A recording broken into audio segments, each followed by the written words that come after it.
let's flip a coin. Head Carolina, tails California, somewhere greener, somewhere warmer. Okay, this is Andy Graham of hoboontheroad.com. I traveled nonstop for 16 plus years and gone to 100 countries. I'm in Venice, Italy right now.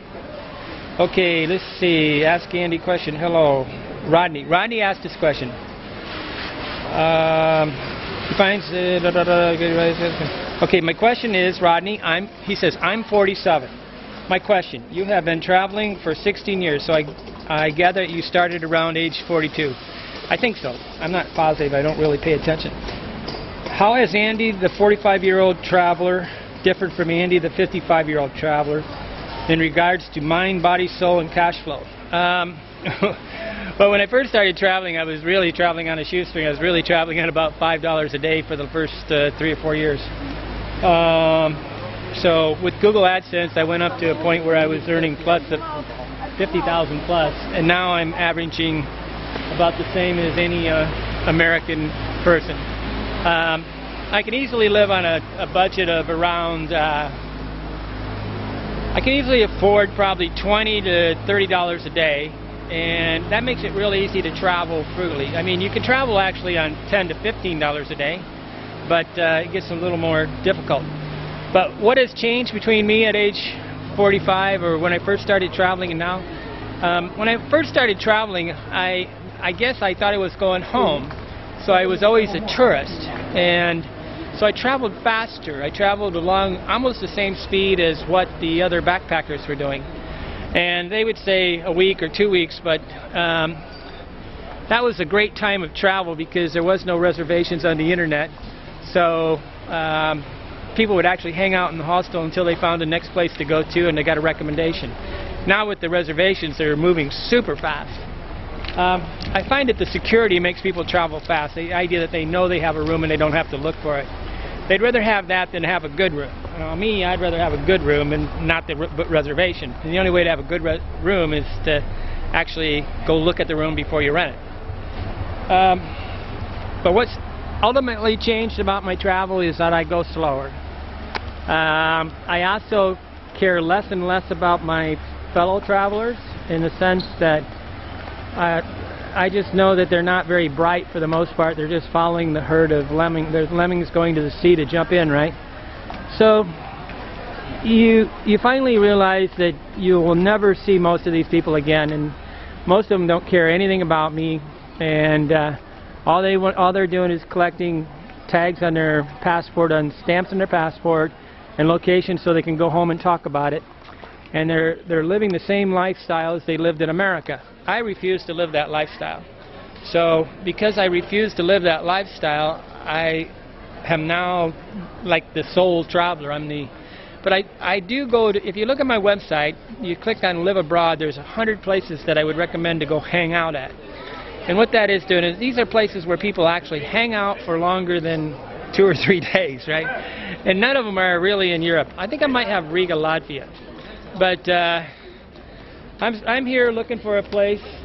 Looks like a tourist coming. But so the bottom line is I go slower all the time. I really consider less than, if I'm staying in a place less than 10 days, that means I don't like it.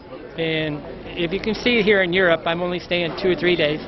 And I really couldn't see staying any of these places longer than 2 or 3 days. Where are you guys from? Paris. Ah, parlez français. Oui. Bonjour, ça va? Ah, call me when you're older. Au revoir.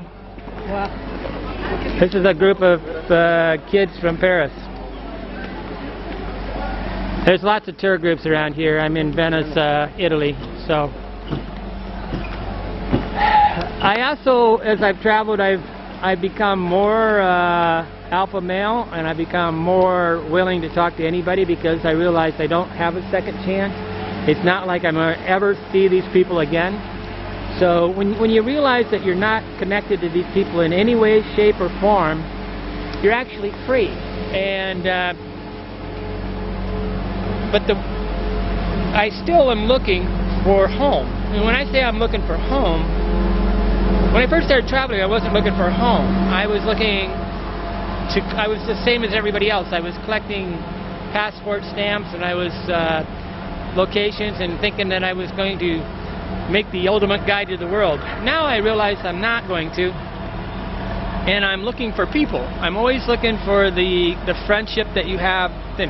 Now what's interesting is here in Europe, I have some really good friendship with people in the hostels. The trouble is they only stay for 2 days, and so it's an annoying, one night, one day renewable life each day here in Europe. It's just every day is a 1 day renewable life. It's just Groundhog Day every day of every day of the week, and that is not an enjoyable way to have friendship.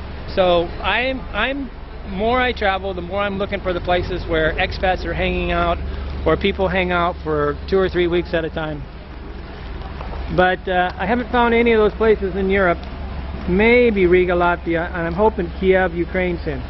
Okay, really nice rainy day today. Looking cloudy.